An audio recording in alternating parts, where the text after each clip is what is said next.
Bom dia, quarto ano, bom dia, família.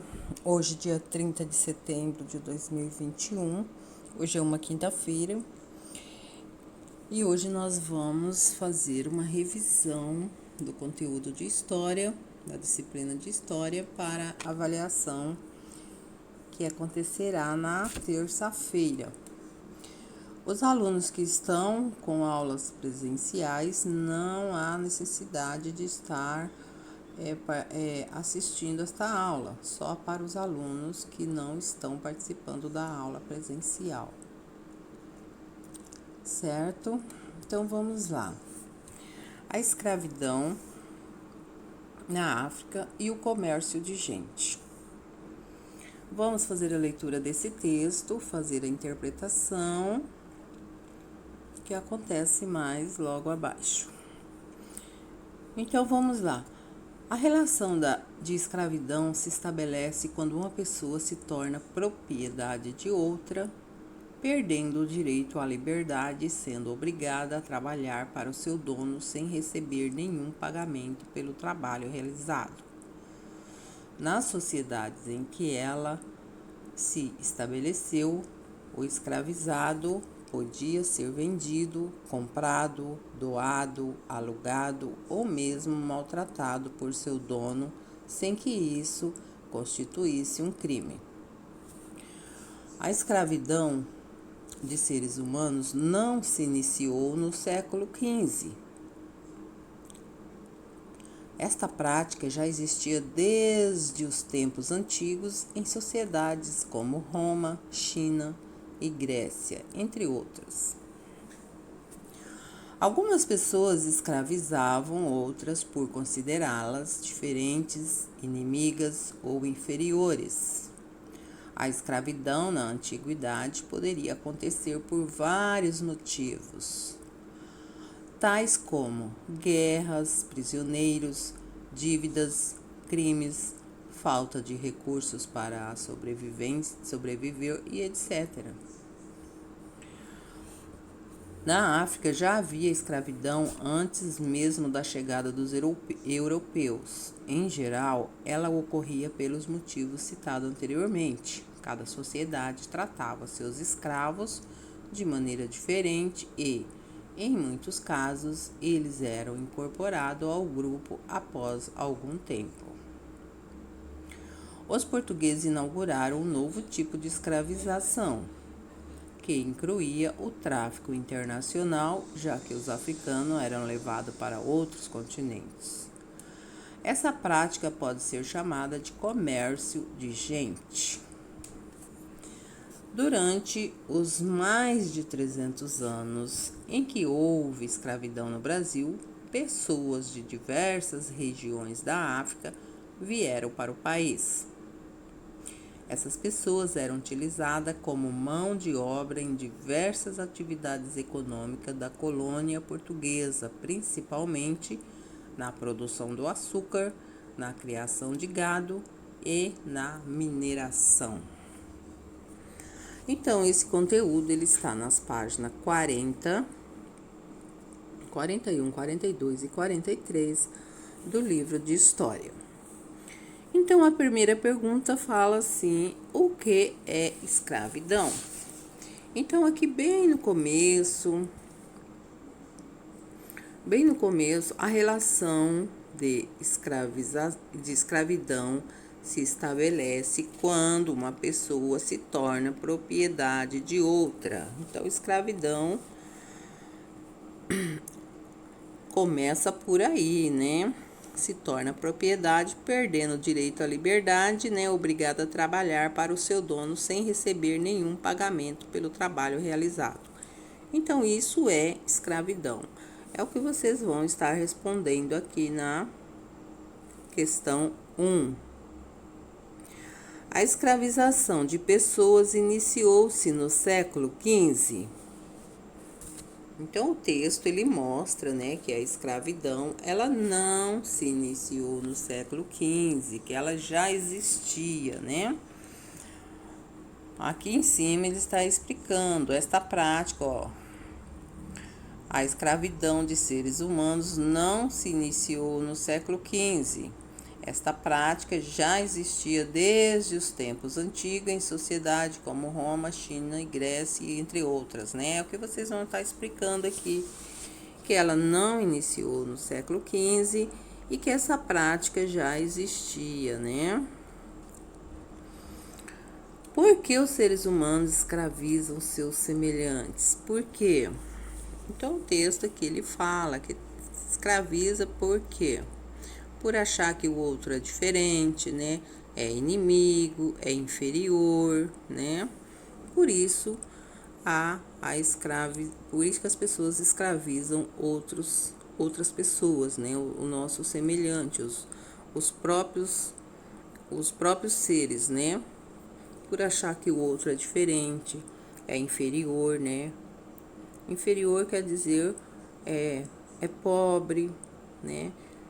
Tem um poder aquisitivo menor do que o dele, então ele acha que pode escravizar, porque aquela pessoa precisa trabalhar, né, para comer, porque senão ela não tem o que comer, ela vai passar fome. Então eles consideram essa pessoa inferior, por isso escravizam, né? O que significa a expressão comércio de gente? Comércio de gente é a venda, né? A venda de pessoas, é o tráfico, né? Os portugueses inauguraram um novo tipo de escravização, que incluía o tráfico internacional, já que os africanos eram levados para outros continentes. Essa prática pode ser chamada de comércio de gente. Então, é um tipo de escravização que incluía o tráfico internacional de pessoas. Aí isso é considerado o comércio de gente. Durante o período em que houve escravidão no Brasil, pessoas de diversas regiões da África vieram para o país. Como essas pessoas eram utilizadas? Então, elas eram utilizadas como? Para quê? Para trabalhar, né? Para trabalhar em atividades da colônia portuguesa, na produção da cana-de-açúcar, na criação de gado, na mineração.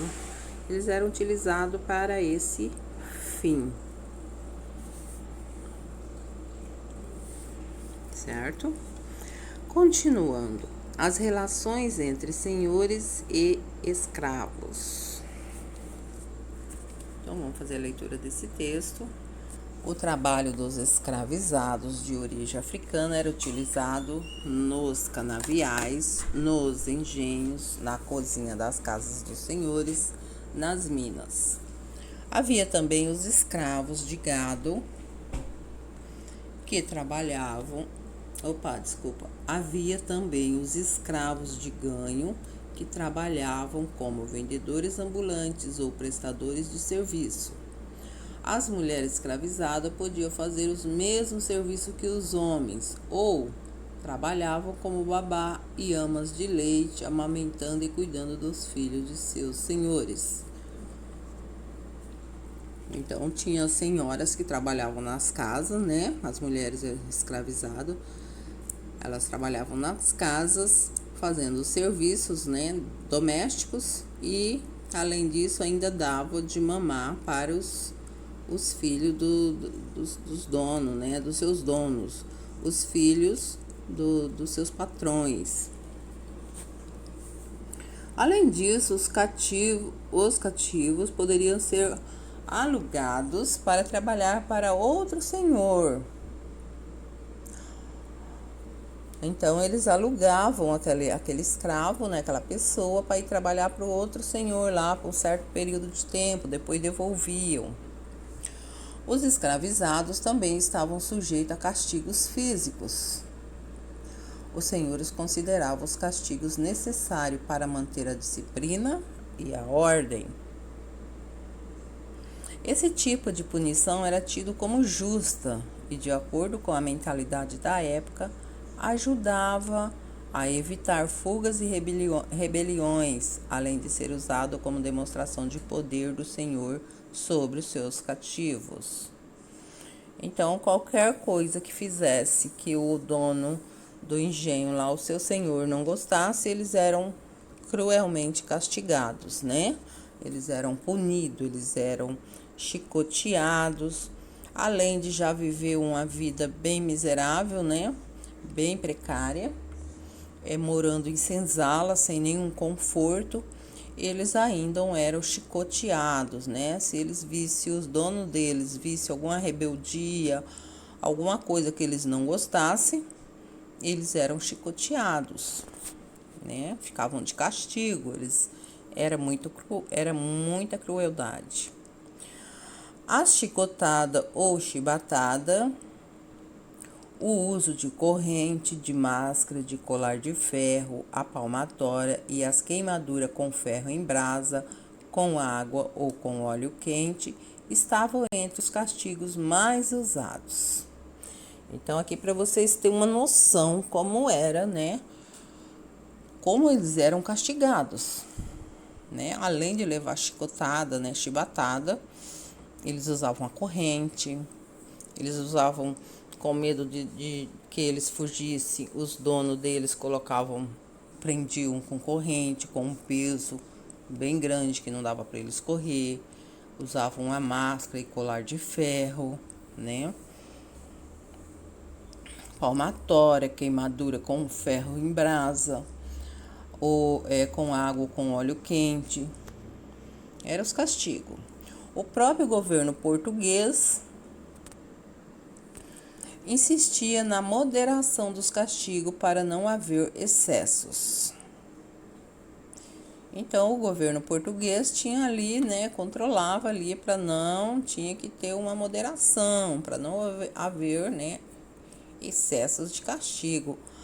Mas eles não tinham controle disso, né? Muitos eram castigados, morriam e eram jogados fora, né?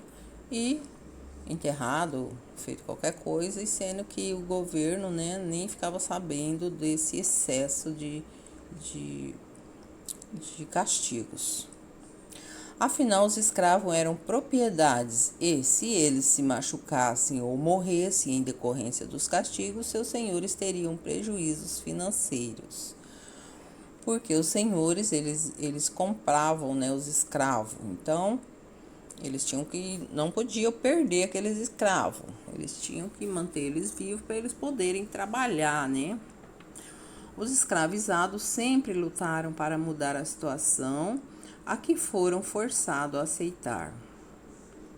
Muitos respondiam com fugas, suicídio e destruição dos bens e das propriedades de seus senhores, entre outras atitudes, aos castigos e à opressão. Então, eles tinham essa revolta, né? Quem não ia ter, né? Eles se suicidavam, né? Se matavam, eles tentavam fugir, eles se revoltavam, destruíam as propriedades dos senhores, né? Alguns casos, lógico que não eram todos. Essas reações demonstravam a não aceitação dessa condição. Então, eram reações dos escravos que estavam demonstrando que não estava aceitando aquela condição, né? Aquela condição estava muito cruel para eles. No entanto, a vida dos escravizados não se resumia somente ao trabalho e à submissão. Muitos deles, em seus dias de folga, trabalhavam para si mesmos. Então, eles trabalhavam a semana inteira, né? Desde muito cedo até a noite, para o patrão. E o patrão dava ali um dia de folga, um domingo, para eles descansar. Eles iam fazer o seu próprio trabalho, né? Dedicavam-se, por exemplo, ao plantio de pequenas roças, tanto para o consumo próprio quanto para a venda. Então, eles tinham ali uma rocinha que eles plantavam algumas coisas que era para eles comer, ou até mesmo para vender e ter o seu dinheirinho, porque era o único dinheiro que eles tinham, né? Que os donos deles, os senhores, não pagavam nada pelo trabalho deles, né? Os escravos de ganho, por sua vez, após cumprir uma cota de ganho que era repassada para os seus senhores, poderiam ficar com a quantidade de dinheiro que excedesse a cota estabelecida. Então, além deles trabalhar para eles, fazer as rocinhas deles, trabalhar para eles próprios. Eles iam fazer um dinheiro com aquilo que eles plantassem, mas uma parte era para o dono do engenho, era para o seu dono, seu senhor, e outra parte sobrava para eles, né? Seria tipo assim um tipo de imposto, né? Assim, com muito trabalho, alguns escravos conseguiram juntar dinheiro para comprar a sua alforria, né? A sua carta de liberdade. Então eles juntavam dinheiro que eles precisavam também pagar pela sua carta, né? A sua carta de liberdade, que se chamava alforria. Muito bem, atividade. De forma geral, como eram as relações entre senhores e escravos? De forma geral, como era essa relação, né, entre os senhores e os escravos?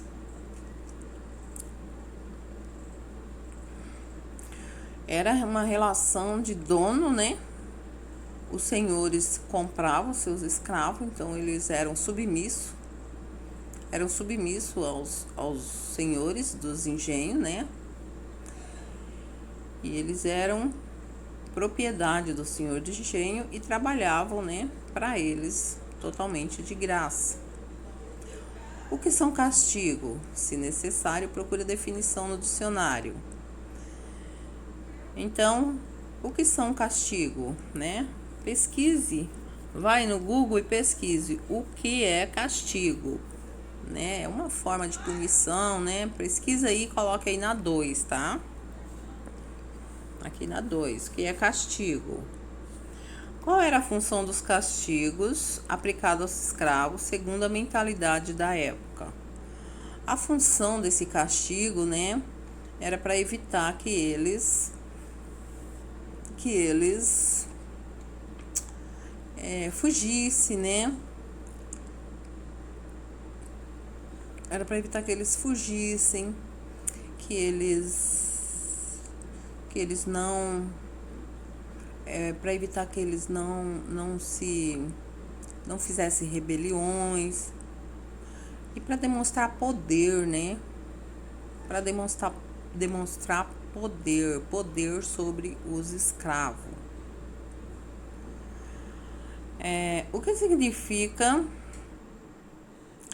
significa ser um escravo de ganho? Escravo de ganho, o que quer dizer? Escravo de ganho quer dizer aquele escravo que trabalhava para ter o seu dinheirinho, né?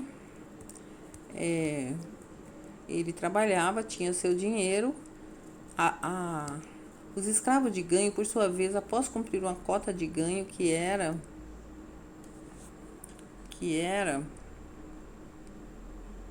repassada para os seus senhores, poderia ficar com a quantidade de dinheiro que excedesse a cota estabelecida.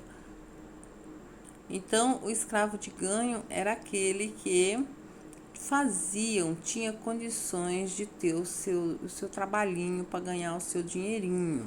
Esse era o escravo de ganho. Nas suas folgas, né, eles trabalhavam para ter o seu dinheiro, a sua rendinha. Como os escravos lutaram para mudar a situação a que foram forçados a aceitar? Como que eles lutaram? Eles lutaram com o quê?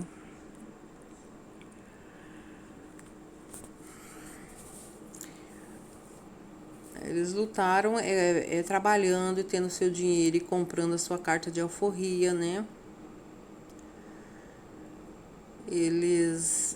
Foi uma forma que eles tinham de lutar, né, contra. Deixa eu ler a pergunta de novo. Como os escravos lutaram para mudar a situação a que foram forçados a aceitar?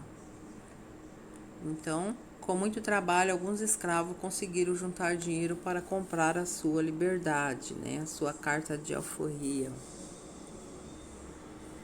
Muito bem, aqui a gente finaliza a nossa aula de hoje.